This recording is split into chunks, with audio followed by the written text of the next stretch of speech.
കേരള സർക്കാർ ഉദ്യോഗസ്ഥർ എല്ലാ വർഷവും സമർപ്പിക്കേണ്ട ആനുവൽ പ്രോപ്പർട്ടി സ്റ്റേറ്റ്മെൻറ്റ് എങ്ങനെ സ്പാർക്ക് സൈറ്റിൽ സബ്മിറ്റ് ചെയ്യാം എന്നുള്ളതിനെക്കുറിച്ചുള്ള വീഡിയോ ആണ് നാം കണ്ടുകൊണ്ടിരിക്കുന്നത്. അതിനുവേണ്ടി ഇൻ്റർനെറ്റ് ബ്രൗസറിൽ park.gov.in എന്ന് ടൈപ്പ് ചെയ്ത് സെർച്ച് ചെയ്യുക. സെർച്ച് ചെയ്യുമ്പോൾ കിട്ടുന്ന ഈ സ്പാർക്കിൻ്റെ ഹോം പേജിൽ ലോഗിൻ സ്പാർക്ക് എന്ന് കാണും. ഈ ലോഗിൻ സ്പാർക്ക് എന്നുള്ളത് ക്ലിക്ക് ചെയ്യുമ്പോൾ നമുക്ക് കിട്ടുന്ന ഈ ഹോം പേജിൽ യൂസർ കോഡും പാസ്വേഡും ടൈപ്പ് ചെയ്യണം. അപ്പോൾ അതിന് മുൻപ് ആദ്യമായി ഈ സ്പാർക്ക് എന്നുള്ള പോർട്ടലിൽ പ്രവേശിക്കുമ്പോൾ not registered a user yet register now എന്നുള്ള ഈ ഒരു ഓപ്ഷൻ, അതായത് ഈ ലോഗിൻ എന്നുള്ള ഈ പേജിൻ്റെ താഴേക്ക് വരുമ്പോൾ സൈൻ ഇൻ എന്നുള്ളതിൻ്റെ താഴേക്ക് വരുമ്പോൾ രണ്ടാമത്തെ ഫോർഗോട്ട് പാസ്വേഡിന് ശേഷം not registered a user yet register now എന്നുള്ള ഈ ഓപ്ഷൻ ക്ലിക്ക് ചെയ്ത് ചോദിച്ചിട്ടുള്ള Spark user registration for individual users എന്നുള്ള ആദ്യമായി സ്പാർക്കിൻ്റെ ഈ പോർട്ടലിൽ പ്രവേശിക്കുന്നവർ നൽകേണ്ട ഡീറ്റെയിൽസ്, അതായത് PEN number, name, date of birth, Aadhaar number, mobile number സ്പാർക്കിൽ രജിസ്റ്റർ ചെയ്തിട്ടുള്ളത്, പിന്നെ ഒരു പാസ്വേഡ് ക്രിയേറ്റ് ചെയ്ത് ടൈപ്പ് ചെയ്യുക. ആ പാസ്വേഡ് കൺഫേം ചെയ്യുന്നതിന് വേണ്ടി അത് വീണ്ടും ടൈപ്പ് ചെയ്ത് വെരിഫൈ ചെയ്ത് ലഭിക്കുന്ന OTP ടൈപ്പ് ചെയ്ത് സബ്മിറ്റ് ചെയ്ത് കഴിഞ്ഞാൽ നമുക്ക് നമ്മുടെ പാസ്വേഡ് ലഭ്യമാകും. യൂസർ നെയിം എന്നുള്ളത് നമ്മുടെ പെൻ നമ്പറാണ്. അങ്ങനെ വീണ്ടും നമ്മൾ സ്പാർക്കിൻ്റെ ഹോം പേജിലേക്ക് പ്രവേശിക്കുക. ലോഗിൻ സ്പാർക്ക് എന്നുള്ളത് ടൈപ്പ് ചെയ്യുക. ഇവിടെ നമ്മൾ പെൻ നമ്പർ എൻ്റർ ചെയ്ത് കൊടുക്കുക. പാസ്വേഡ് ടൈപ്പ് ചെയ്ത് കൊടുക്കുക. ക്യാപ്ച ടൈപ്പ് ചെയ്ത് കൊടുക്കുക.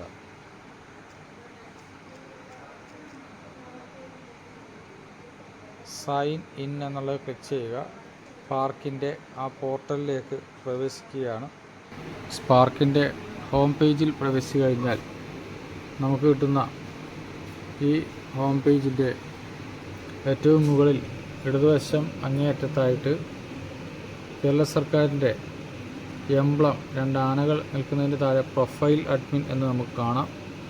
ആ പ്രൊഫൈൽ അഡ്മിനിൽ നമ്മൾ കഴ്സർ കൊണ്ടുവരുമ്പോൾ ഇത്രയും മെനൂസ് നമുക്ക് കാണാം. അതിൽ രണ്ടാമത്തെ പ്രോപ്പർട്ടി റിട്ടേൺസ് എന്നുള്ള ഈ ഓപ്ഷൻ മെനു ക്ലിക്ക് ചെയ്ത് കഴിഞ്ഞാൽ ഇത്തരത്തിൽ നമുക്ക് ഒരു പേജ് ലഭിക്കും. വെൽക്കം പറഞ്ഞുകൊണ്ട് പ്രോപ്പർട്ടി റിട്ടേൺസ് ഫയലിംഗ് മൊഡ്യൂൾ എന്നുള്ള ഈ പേജിൽ ഏറ്റവും താഴെ ഗെറ്റ് സ്റ്റാർട്ടഡ് എന്നുള്ളത് കാണാം. മുകളിൽ പറഞ്ഞിട്ടുള്ള കാര്യങ്ങൾ വായിച്ചു നോക്കുക.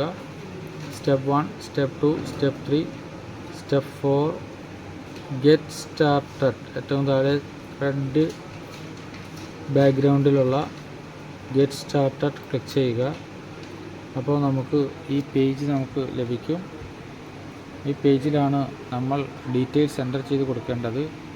ഓൾറെഡി നമ്മുടെ പെൻ നമ്പരും പേരും അഡ്രസ്സും മറ്റു ഡീറ്റെയിൽസുമൊക്കെ ഇവിടെ കാണാം. ഇതിൽ രണ്ടാമത്തെ ക്വസ്റ്റ്യനിലെ സബ് 3 എക്സ്പാൻഷൻ ഓഫ് ഇനിഷ്യൽസ് എന്നുള്ളത് ടൈപ്പ് ചെയ്യുക.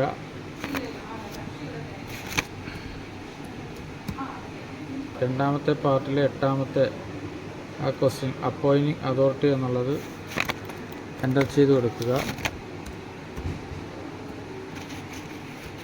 തുടർന്ന് 3ാമത്തെ പാർട്ടിൽ ഡീറ്റെയിൽസ് ഓഫ് പ്രോപ്പർട്ടി എന്നുള്ള ഈ 3ാം പാർട്ടിലെ 1ാമത്തെ ചോദ്യം whether movable or immovable property acquired or disposed during previous year എന്നുള്ള ചോദ്യം, ഇമ്മൂവബിൾ പ്രോപ്പർട്ടിയോ വാങ്ങുകയോ ഡിസ്പോസ് ചെയ്യുകയോ ചെയ്തിട്ടുണ്ടോ എന്നുള്ള ചോദ്യത്തിന് yes or no question yes ആണെങ്കിൽ യെസ് കൊടുക്കുക, നോ ആണെങ്കിൽ നോ കൊടുക്കുക. യെസ് കൊടുത്തു കഴിഞ്ഞാൽ ഡീറ്റെയിൽസ് ആയിട്ടുള്ള കാര്യങ്ങൾ കൊടുക്കുന്നതിൻ്റെ പേജ് വരും. നോ ആണെങ്കിൽ നോ കൊടുക്കുക. തുടർന്ന് ഈ തേർഡ് പാർട്ടിൽ the details are not furnished in time, reason for the same.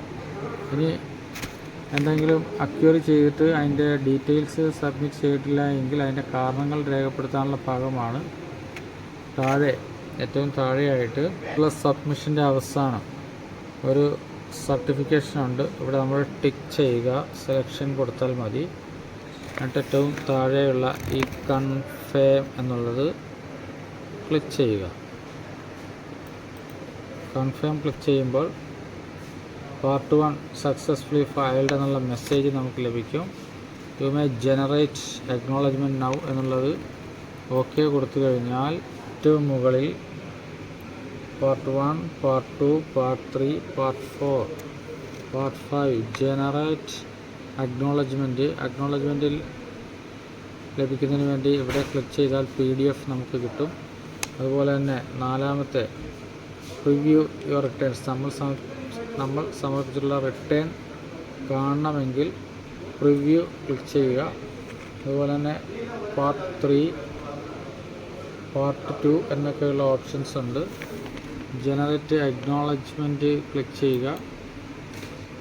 അപ്പോൾ നമുക്കിവിടെ അക്നോളജ്മെൻറ്റ് സക്സസ്ഫുള്ളി ജനറേറ്റഡ് എന്നുള്ള മെസ്സേജ് കാണും. ഓക്കെ. ഹോം പേജിൽ പ്രൊഫൈൽ അഡ്മിനിൽ ഏറ്റവും താഴെ കാണുന്ന വ്യൂ ഫയൽഡ് ഡീറ്റെയിൽസ് എന്നുള്ളത് ക്ലിക്ക് ചെയ്യുക. അപ്പോൾ ഇങ്ങനെ ഒരു പേജ് വ്യൂ ഫയൽഡ് ഡീറ്റെയിൽസ് എന്നുള്ള ഈ പേജ് കിട്ടും. ഇവിടെ നമ്മൾ കൊടുത്തിട്ടുള്ള ആ സ്റ്റേറ്റ്മെൻറ്റ് റിട്ടേൺ കാണുന്നതിന് വേണ്ടി ഇയർ സെലക്ട് ചെയ്യുക, 2024 സെലക്ട് ചെയ്യുക, ജനറേറ്റ് റിപ്പോർട്ട് ക്ലിക്ക് ചെയ്യുക. അപ്പോൾ നമ്മൾ സബ്മിറ്റ് ചെയ്തിട്ടുള്ള നമ്മുടെ റിട്ടേണിൻ്റെ PDF കോപ്പി നമുക്കിവിടെ കാണാൻ കഴിയും.